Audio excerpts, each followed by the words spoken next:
So in terms of the anatomy of locating the liver point, we find the root of the helix. It does help if we have our handy little probe here. If you haven't got a probe, you could use a golf tee. And we find the root of the helix, which is right here in the center. And then if you follow that where it flattens out, that becomes the stomach.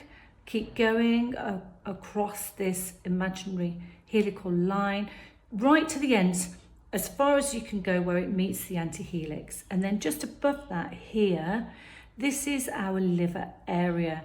So I say area because remember the liver is an organ, so it's quite a large surface area.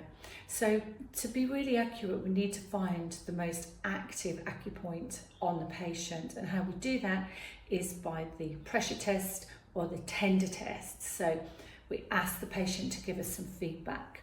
Okay, so we find the most active point in that liver area just by pressing. So Nick, could you just give me some feedback on the most tender part for me, please? Around this liver area. There.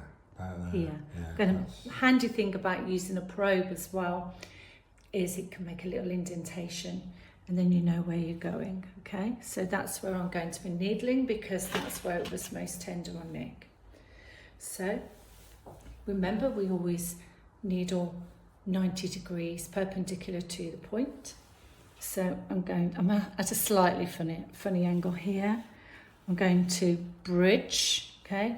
Got my needle here between my thumb and forefinger. Breathe in and out.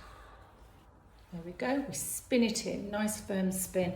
Nerve fibers wrap around the needle. We get really great action on that, activating the acupuncture point. So that was the liver point, which was the fourth in the NADA protocol.